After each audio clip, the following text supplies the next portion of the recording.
අයියෝ කුමාර අයියේ. මොකද්ද ඔය කරන්නේ දහදුර වනතර වැඩේ? වනතර වැඩ? මොකද වනතර වැඩ? මම මේ පොල් සම්බලක් කොටන්න හැදුවේ. පොල් සම්බල්?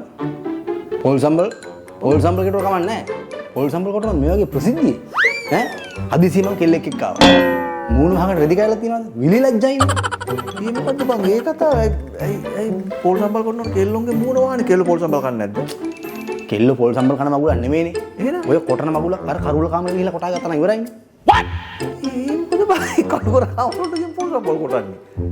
මාර කතාවක් නේ ඒක. අයියෝ ඔයා කොයි ලෝකෙ ඉන්නවද මන් දන්නේ නැහැ. ඔය කොටන්නේ සම්බෝල නෙමෙයි ඈ. ඔය කොටන්නේ අපේ සංස්කෘතිය, සભ્યත්වය, හැදියා. අනිත් එක ඔයා ඔය කොට ඉන්න එක ගෑණියෙක් දැක්කොත් ඈ කෙල්ලෙක් දැක්කොත් මොන විල්ලජනද වැඩද? ඒක ඇත්තට මේ ඔබ මොන හරි අත්තනට මොන හරි කාලකද මෙහෙ ආවේ? අත්තරන කාක් මගුලක් නෙමෙයි අයියේ මං කියන්නේ. ඈ එහෙනම් අපේ අර මහා සංඝ සමුළුවේ අර අපේ මහාචාර්ය ලොකු හාමුදුරුවෝ දේශනා කරපුවා ඇහුවද? අර මහා සංඝ සමුළුවනේ. ඔව්. මහා සංඝ සමුළුවේ කී දෙනෙක් හිටියද කියලා ඔයා දැක්කේ නැද්ද? අර මං හිතන්නේ 150ක්වත් හිටියද බං අර ගනින්න පුළුවන් අර පුටු ටික. මේ 150ක්. ඔයාට කියන්න වැඩක් නැහැ කතා කරලා. වැඩක් නැහැ. ඔයාට කියන්න අයියේ ඔයාලගේ පෘථග්ජන ඇස් වලට නොපෙනෙන. ඔයාලගේ කැමරා මගුල් තුලා වලට පෙනෙන්නේ නැති. භූතයෝ ඉන්නේ. පිස්සුද? රහතන් වහන්සේලා විතරක් 12000කට වැඩි. ඇයි නෑ ඒක නම් මට කතාවක්. ඔයාලට ඉතින් hina වෙන්නනේ පුළුවන්. ඔයාලා ඉතින් අපේ සભ્યත්වයටයි සදාචාරයටයි හැදියාවටයි හැමදාම hina වෙන්න කරේ. නෑ අපි එහෙම සංස්කෘතියේ සભ્યත්වයට එහෙම hina වෙච්ච මිනිස්සු නෙවෙයි. හැබැයි ඉතින් ඔය වගේ කතාවලට නම් අපට hina යනවා. ඇත්තටම ඉතින් ඒක අපට නෙවෙයි ඕන කෙනෙකුට hina යනවා. මම ඔයාලට ඔතෙන්ට එන්නම් දැන්. හරි ඔයා මම දැන් මෙච්චරලා ඔයා මේ පිටි කොටනවට පොල් සම්බල් කොටනවට මේ කළුවර කාමරේ ඉඳන් කරන්නේ කිව්වේ දැන් මට තේරෙනවා දැන් ඔයාගේ ඔළුව කොහෙද ඔය තිබුණේ කියලා. එතකොට මම ඔය සංඝ සමුළුවේ ඉඳලාම එන්නම්. අය සංඝ සමුළුවේ ඔයා කිව්වේ මහාචාර්ය ලොකු හාමුදුරුවෝ මේ දේශනා කරපුව ඇහුවේ නැද්ද කියලා. ඔව් මං ඇහුවා. ඉස්සෙල්ලාම කියන්නම් පැති ගොඩක් තියෙනවා. මහාචාර්ය හාමුදුරුවෝ පට්ට කෙබරනේ අතෑරිය. දැන් අනිත් එක මාර වැඩේ දැන් ඔයාගේ විදිහට රහතන් වහන්සේලා ඉඳෙද්දිනේ යකෝ මේ කෙබර ඇතෑරලා. මොනවද කෙබර?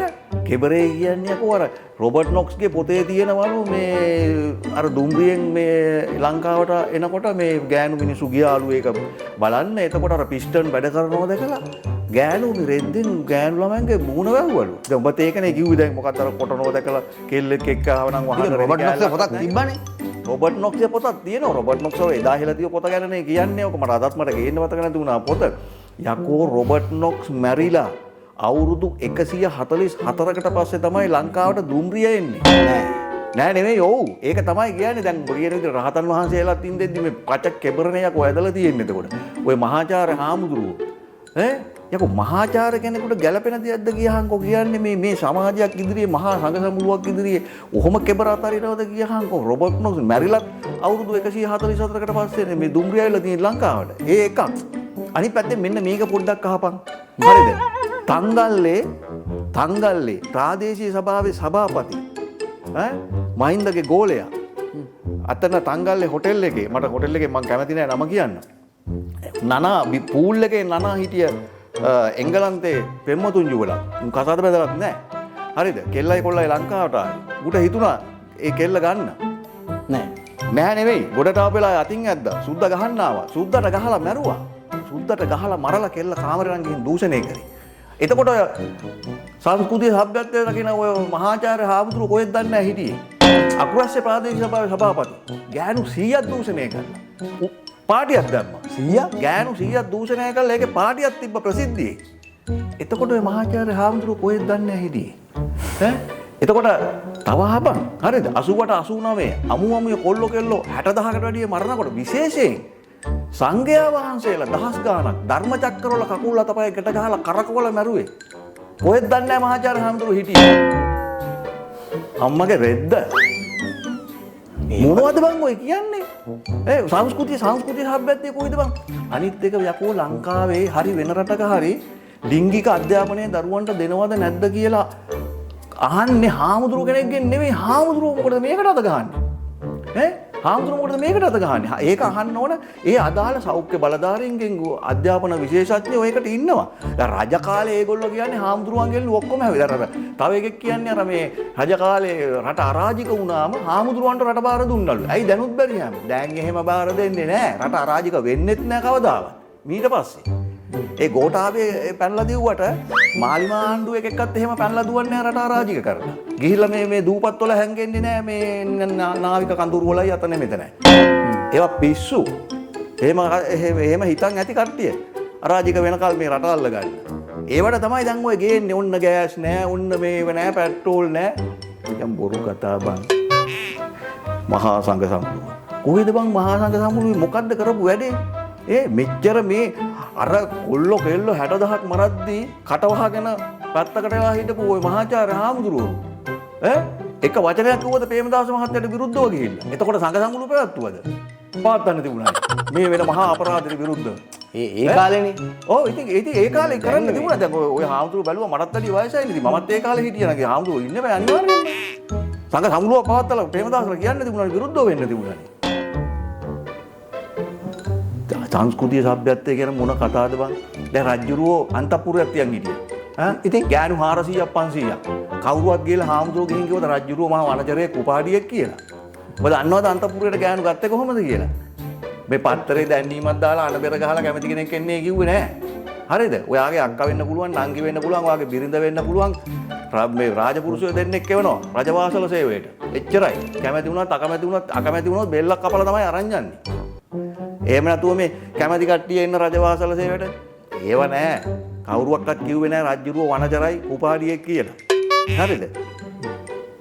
මෙච්චර ප්‍රජාතන්ත්‍රවාදයක් තියෙන රටේ තවත් මොකද්ද කියන්නේ? මොකද්ද කියන්නේ? ඔය අතිශයින් අසාර්ථක වෙච්ච සමුළුවන්නේ ඕක.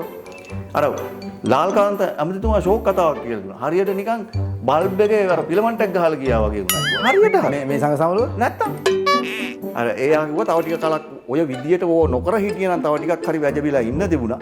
මේකෙන් උනේ හරියට නිකන් බල්බ් එකේ ෆිලමන්ට් එක ගහලා ගියා වගේ වුණා. හරියට හරි.